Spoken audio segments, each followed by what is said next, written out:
Saat ini Sastro Jendro Hayuningrat, sabda terbentang di alam niskala, memerintahkan manusia di muka bumi untuk inna lillahi wa inna ilaihi raji'un.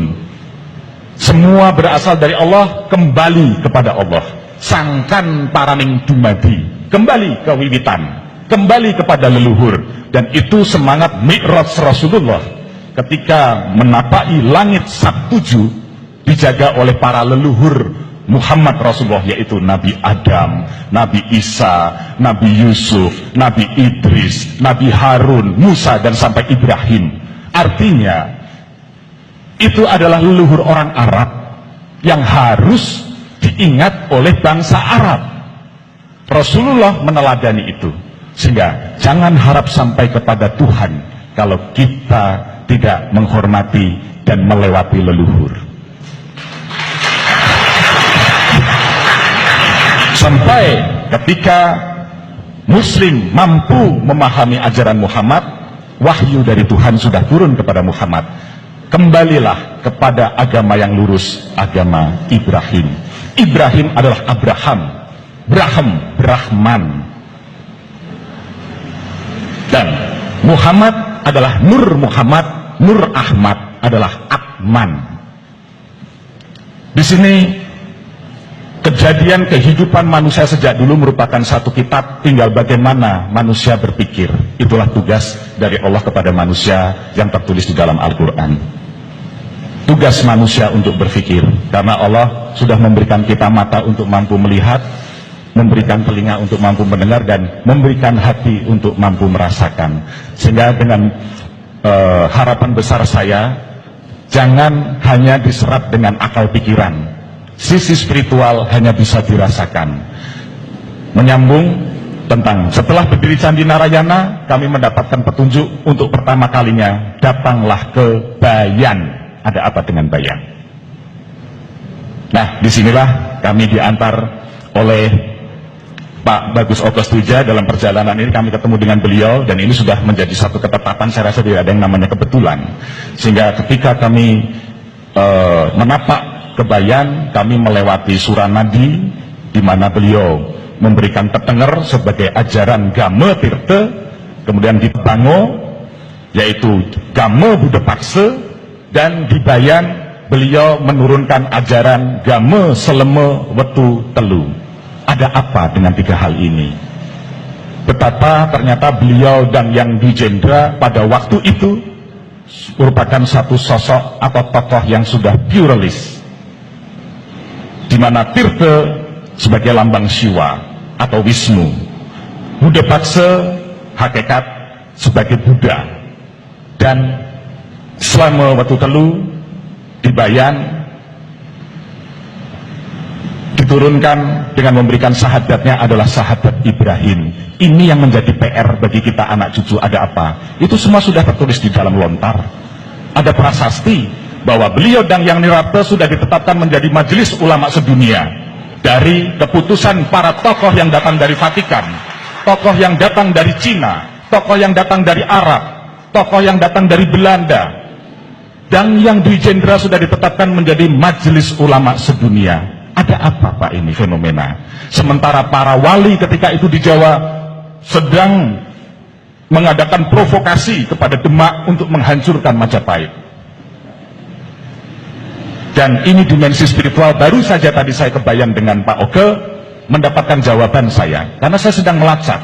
Karena Kanjeng Sunan Kalijogo diam-diam ke Bayan Pak, sampai memutari pelabuhan Bayan itu 3 kali selama 3 tahun. Sekali setahun di situ muncul suluk Mani, kedua kalinya muncul suluk Maot, ketiga kalinya muncul suluk Budiman. Ternyata kesempurnaan ilmunya beliau setelah beliau mendatangi Bayan. Ada apa Pak dengan Bayan? Ternyata diam-diam Pak. Ini saya buka karena kita sudah harus membuka tabir spiritual Nusantara atau misteri Nusantara. Guru Kanjeng Sunan Kalijogo adalah beliau dan Yang Nirarte. Maka kalau di sana ada 2 makam, Pangeran Sangutpati dan Sayyid disitulah lambang pertemuan antara Danghyang Dwijendra dengan Kanjeng Sunan Kalijogo, dan itu sangat dirahasiakan. Disinilah saatnya tabir misteri Nusantara harus terbuka, karena dasar di dalam tasawuf Jawa, di mana dikenal Betal Makmur, Betal Muharram, Betal Mukadas, itu adalah buah swah, 3 alam yang ada pada diri manusia. Itu merupakan ajaran Danghyang Nirarde. Tidak ada di negeri manapun ajaran seperti ini. Betal Makmur yang dikatakan cipta, alam cipta, di dalam kepala ada otak, di dalam otak ada manik, di dalam manik ada budi, di dalam budi ada nafsu, di dalam nafsu ada sukma, di dalam sukma ada rasa, di dalam rasa ada ingsun. Pencapaian rasa ingsun yang harus dicapai, Pak. Di alam rasa juga demikian, sehingga masing-masing ini yang dikatakan ada 7 unsur yang dikatakan nembusi bumi sapitu, langit sapitu. Ini yang harus menyatu. Kalau cipta rasa menyatu, maka karsa insya Allah akan baik, sehingga akan membuahkan karya yang baik. Tetapi kalau cipta berjalan sendiri tanpa rasa, jadinya carut marut seperti Nusantara seperti ini, karena hanya mendewakan akal. Saya juga anak sekolahan, Pak. Jadi selama berjalan ini ternyata tidak gampang saya membuang ilmu pengetahuan, karena semua harus kosong. Selama otak kita terjebak, terjerat, terikat kepada dalil dan dogma, kita tidak akan mencapai sisi spiritualitas. Omong kosong itu. Maka ilmu tanpa laku adalah kesia-siaan belaka. Tapi laku tanpa ilmu terjadi penyimpangan. Sehingga berjalan harus berguru, karena kalau tidak berguru namanya pemimpinnya atau walinya wali setan, dikatakan begitu, sehingga akan terjebak kepada penyimpangan.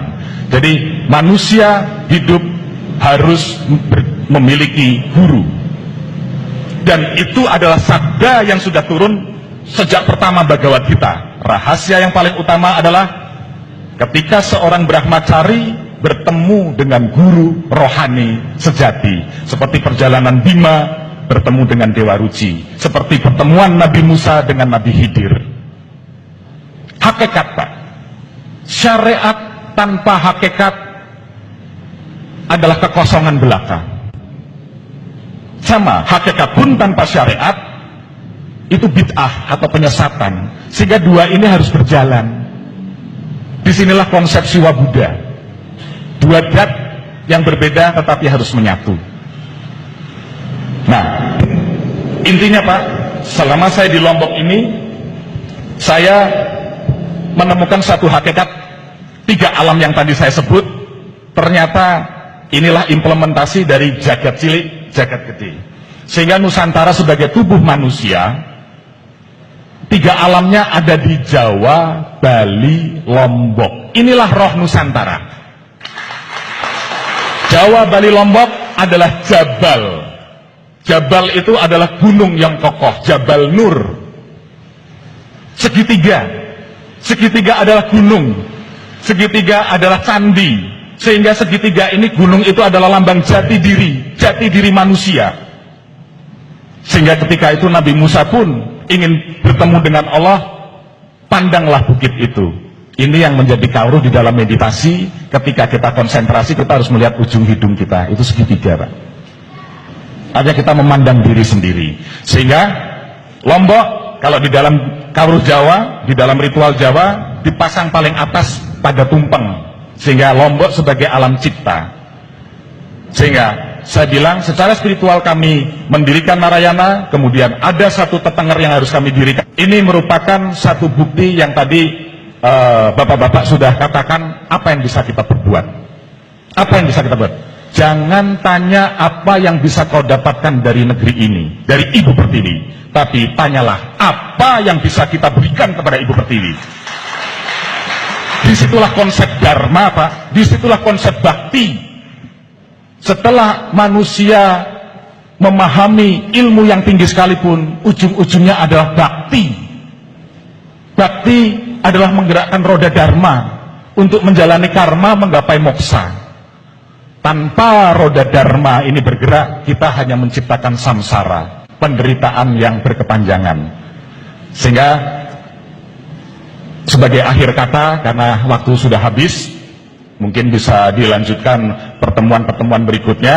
Intinya Pak, kami nyuwun pangestu kepada para pini sepuh di Lombok ini. Saya mumpung ketemu, saya ingin kula nuwun, karena banyak misteri yang harus digali di sini, yang harus ditindaklanjuti, diwujudkan, termasuk kita akan memindahkan lontar yang ada di Tebangu, disatukan dengan batu meteor di sana, karena ini akan menjadi sentral kekuatan spiritual Lombok, bahkan di Nusantara sekalipun. Maka cipta rasa yang kuat akan mampu menciptakan karsa yang baik, sehingga Bali dan Lombok tidak bisa lepas, karena Lombok sebagai lambang cipta, Bali sebagai lambang rasa, ini harus menyatu, yang harus masuk memberkati Jawa, karena di Jawa sekarang sudah tidak ada budi, karena Jawa itu jadi memuja hawa sekarang. Maka kami yang datang dari Jawa, kami butuh Lombok, kami butuh Bali untuk memberkati kami di sana, dan kami harus secara jujur mengakui itu. Saya bersahadat, saya mengakui, walaupun yang saya baca adalah syahadat dari Arab, tapi saya harus mengakui siwa Buddha. Karena hakikat Mataram yang apa saya baca di sini adalah Mataruman, yaitu ada kaitan dengan taruman negara. Inilah yang digadang-gadang. Karena suku Sasak di sini adalah Sasaka sebagai tonggak yang akan harus bertemu dengan Barat. Maka Bang Wetan harus bangkit bertemu dengan Bang Kulon, yaitu Sunda Wiwitan, Sasaka Purwawisesa. Timur Barat harus menyatu, sehingga setelah kita bakti di sini, kita akan masuk bersama-sama dengan siapapun yang berhidayah di sini untuk bersama-sama bergabung dengan Sunda Wiwitan di Barat. Wabillahi taufiq wal hidayah. Wassalamualaikum warahmatullahi wabarakatuh. Om Santi, Santi, Santi, Om. Iya. Tambah malam tambah semangat ya.